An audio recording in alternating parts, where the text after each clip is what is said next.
Hi everyone, I'm going to do the 25 things you don't know about me tag. I've got them all written down here and yeah, found it really hard to think of things because I do put a lot on my blog and I have done for nearly 2 years and yeah, so I just thought I'd think of a few random things. I did this in bed last night and they're probably going to be a bit strange and I haven't looked at them since, so yeah, some totally random things probably. Number 1, I know every single episode of Sex and the City off by heart. I know who Carrie's with and who Miranda's with and blah blah blah. And like every series, and like maybe friends, there's a few of us that know like everything there is about Sex and the City, so like we can say it in that episode and like we'll know the name of the episode and then what happens in that episode. And we'll like quote things from Sex and the City like in our general lives. So yeah, it's a bit crazy and a bit strange because I was actually too young to watch it when it first was out on the TV, so I'd never watched it because it was a bit rude and a bit adult for me at the time. So I actually got into the series when the first film came out, so I know that's like way after like it finished. But the first film came out, I went to see it at the cinema and I just loved it, and I'd never seen anything of Sex and the City before that. And then asked for the box set for Christmas, and from like Christmas that day I just watched it all day for like the whole of the Christmas holidays. And yeah, I actually cried when I got the last episode because I was like, oh, there's no more new Sex and the City for me to watch. But yeah, absolutely love it and know everything about it. Number 2, I make lists for everything and I like work my way through things. So I love making a list of like either things I want, things I have to do, basically things like that, like presents I've got to buy people, Christmas present ideas, blah blah blah. Yeah, I just love completing things. I love making lists, and taking things off a list is just such a good feeling for me. I know it's really weird and a bit over organised and strange, but yeah. Number 3, I drink a lot of green tea. So I do love like normal like English breakfast tea or black tea or whatever you want to call it, and I do love that and I've always loved that. Even when I was like a little girl I used to like love tea, but I started drinking green tea when I was on some kind of health kick a few years ago, and I really actually liked it. I drink it weirdly, like I know you're meant to just drink it like just the tea and maybe with a bit of sugar and honey, but I actually drink it the same way as I drink like everyday normal tea, so I still put milk in, which I know is a bit weird, but yeah, that's how I drink it. Number 4, I was a bit of a goth in school.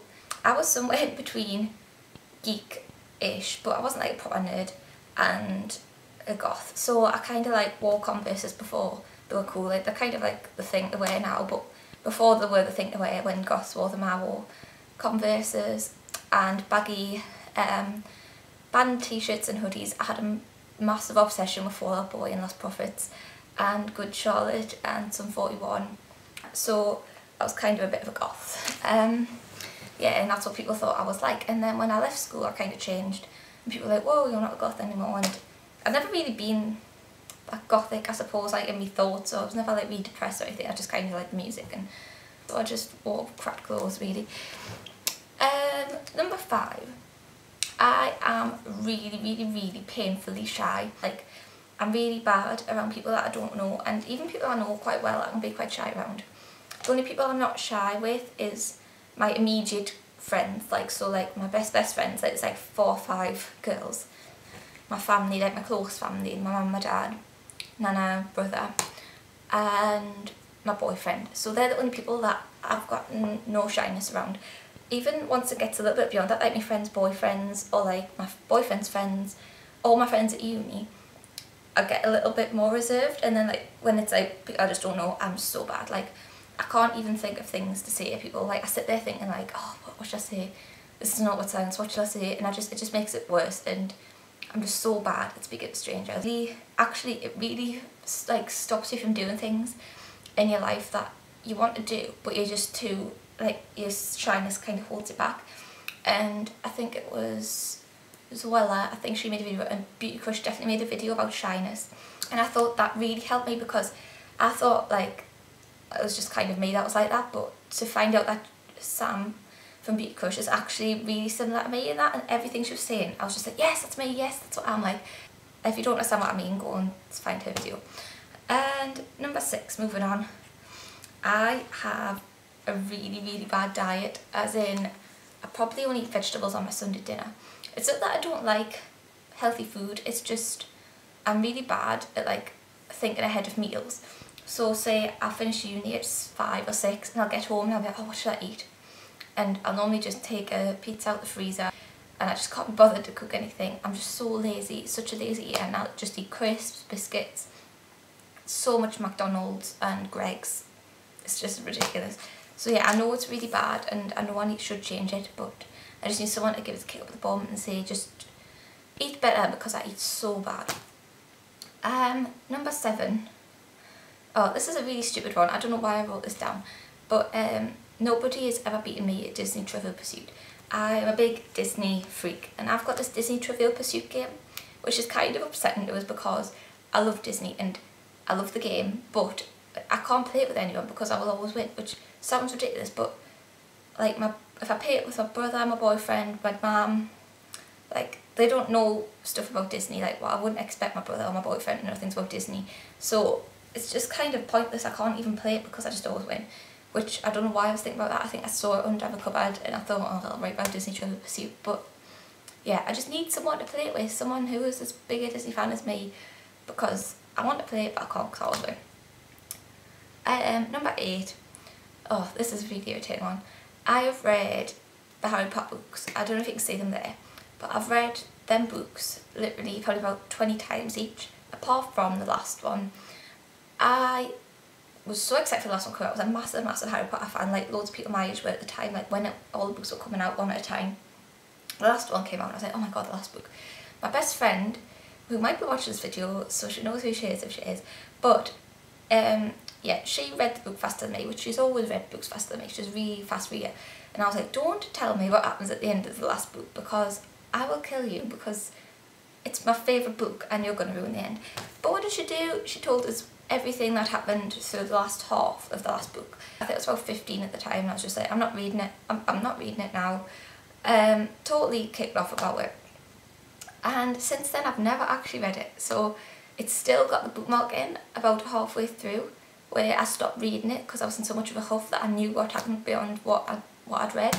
So I'm going to try, when it gets to Christmas time, I think I'm going to read them all the way through again and read the last book right at the end, because it's so annoying that I was such a big fan. And I've read all of their books a million times. I've read them like in preparation for the last one coming out, like read them. And then I didn't even finish the last one, so it's really irritating, so I need to do that. But number 9 is I have failed 4 driving tests. So it sounds like I'm really over driver, but I promise I'm not. I had so many driving lessons and I had them over a really icy wintry winter, so I had loads of practice of like driving in ice and snow, which was really good practice, but I had loads of driving lessons where I couldn't do my manoeuvres and like parking or anything, like I couldn't practice that because of the ice. So I had loads of lessons of just driving, so I got really good at the driving and I got to the point where my driving instructor thinks that the only reason I was failing tests was because, well, a few of them were unfair. Totally unfair. My mum put in complaints and stuff, but nothing ever comes of it because they just take their word for it.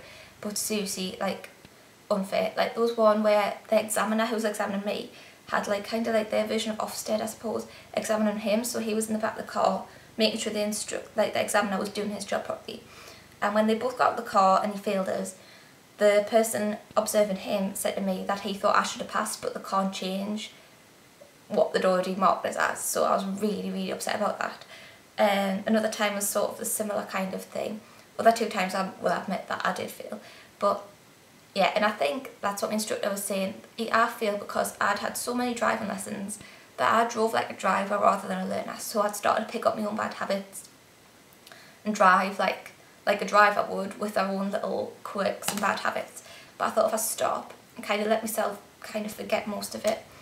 I've been stopped for about a year and a half now. Then when I start again, it'll be like I'll drive like a learner and quickly just pass my test. So hopefully that'll work. Number 10, a more positive one. I met Mark Wright on holiday in Ibiza. There's a Lineker's bar in Ibiza, and Mark Wright was meant to be there on the Wednesday night. So we were like going to go and oh yeah, we'll go see Mark Wright on the Wednesday night. Well, I went there on the Tuesday night as well. And the Wednesday was like the official meet Mark Wright thing. Tuesday night he was there just like partying, and he was just like up there and I was just like, oh my god, there's Mark Wright. And I ran up and I was like, I want to get me photo with him. But I was like really nervous because, as I said, I'm really shy. But I'd had a few drinks, I was on holiday, I was like, right, I'm just going to go for it. There's no other time, Mark Wright's going to be about 3 feet away from us. So I was like, right, I've got to go and get my photo taken with him because I'll regret it so much if I don't. Totally out of character. I would never do that in a million years normally. And his bodyguard was there. He was like, no, you're not getting your photo. And I was like, I waited till he turned around and I grabbed him. I was like, can I have my photo? And it's an awful, awful, awful photo because I'm drunk and sunburned and the pink is coming out my hair and he's just beautiful, like right next to us. But yeah, that happened and I literally couldn't breathe for about 10 minutes after. Number 11, I am always anxious that the worst case scenario is always going to happen. But like silly little things, like I feel like I'm going to trip over and hurt myself, or if I see like a little kid running along, I always feel like they're going to fall over and hurt themselves. And I'm always like thinking, oh my god, something's going to happen like that. Really strange, can't really explain it, but I always seem to think the worst thing's going to happen. Like I feel I'm going to die all the time. Number 12, my fears. My fears are probably quite common ones. Spiders and being claustrophobic. I could not sleep in a room if I thought a spider was still roaming around somewhere. I'd have to find it and kill it or get rid of it. My boyfriend, if he's in the house, he will get rid of them and take them outside, whereas if I'm on my own, I just have to like splat. But claustrophobia, that's actually got worse as I've got older. Like even in the past few months, it's got worse. Any form of being in a really, really small space, I just hate. If I like can't move, can't get out. I sound like a right psychopath from these questions. Number 13, I've been with my boyfriend David for 4 years. Our anniversary was actually last week. I think it was a week gone, just today. Yeah, and I think that's crazy because that means we've been together since we're like 17. And I think that's the longest like anyone I know of my age has been in relationships, so yeah. Number 14, like I said, mentioned before, I haven't had a job since 2010, which is really getting to be annoying. Yes, so somebody, employers, please. Number 15, I had a brace when I was 12. My jaw and face were too small for the amount of teeth I was going through, so they were all going through all like higgledy-piggledy. So I had to have 6 big teeth out.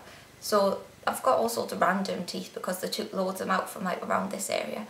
The first 2 I was really young, so they put us under anaesthetic and like properly down out anaesthetic and took 2 out. And then the rest I had like 1 out at a time. First 2 I was okay. First 2, my mum was really squeamish and she'd sat there while they took my 3rd one out and she passed out. So that kind of freaked me out a bit. I was like, oh, what's she fainting for? So the 4th time my granddad had to take us, and that time I'd been properly freaked out from my mum fainted. So they took the 4th one out and he had a right old job of it because he had to put 2 lots of anaesthetic and it wasn't coming out. He had to try again. It just took 5 hours, horrible. And I sat up and he was like, are you okay? I was like, no. And I was sick all over his floor. Poor dentist assistant had to clean all up. I was sick everywhere and fainted back in the chair. So yeah, I'm not too happy about that, and I'm scared in case I ever have to have any out again because that was awful. 16. I never watch TV anymore in real time, like hardly ever. I think the only thing I've ever watched real time at the minute is probably X-Factor. I watch everything on catch up these days. I don't ever like think, oh, I've got to go home and watch that when it's on. I just never do that anymore. So I think it's kind of a weird way that TV and stuff's changing, where people don't really watch it just when it's on. Number 17, this kind of comes with a claustrophobic thing. I hate wearing anything that makes us feel restricted or like it gets on my nerves. Even like a scarf, if a scarf's pulled too tightly like around my neck, I hate it, so I've got to like pull them loose. So yeah, I'm a bit weird like that. So 18, I think I'm kind of OCD. I know it's a genuine thing, like you get diagnosed and stuff, and I've never been told like by a doctor how you've got OCD. It's not like that serious, but I just think I'm really like weird with things. I used to have this obsession when I was younger where if I did one thing on one hand, I did the other. So if I like say I like crack my fingers, I'd have to do it on the other hand. And I used to be really obsessed with washing my hands, and I probably did that about 3 or 4 times an hour, and it used to drive my mum insane. She'd be like, what are you doing? You don't need to do that. But yeah, that was kind of like a little OCD issue then. There's just a few little things that are like still in my life that I think I'm a bit OCD about, and it's just weird. Number 19, my first kiss was not till I was 16, which was quite late compared to like all my friends had their first kiss when they were like 14, 15.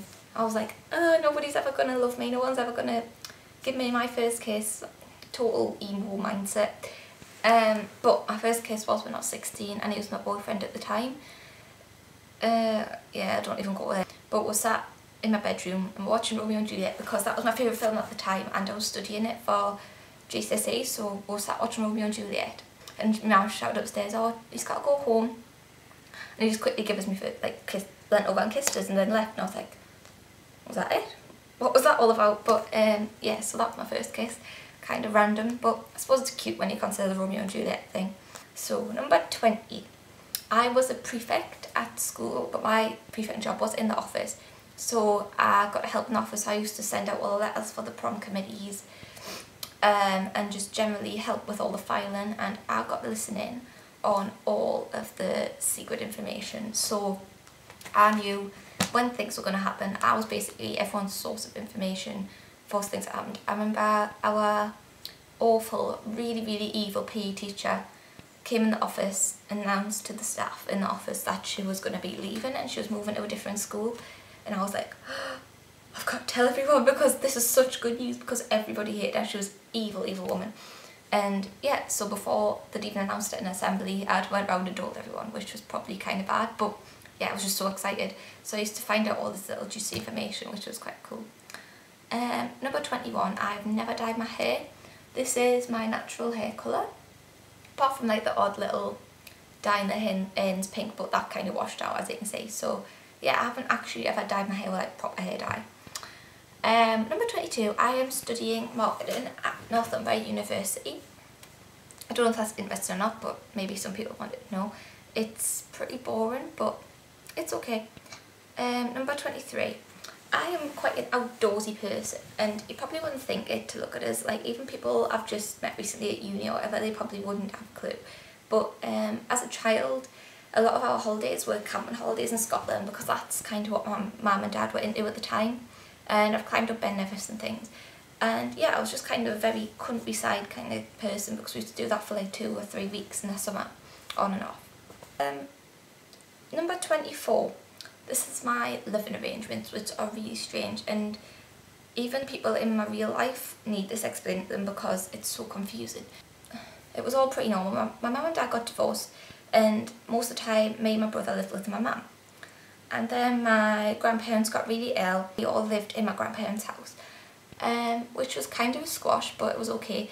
And I moved into David's house to kind of have more space and to be with him, rather than living with my grandparents. So I was living at David, so I moved into my dad's house, where this is my dad's house here.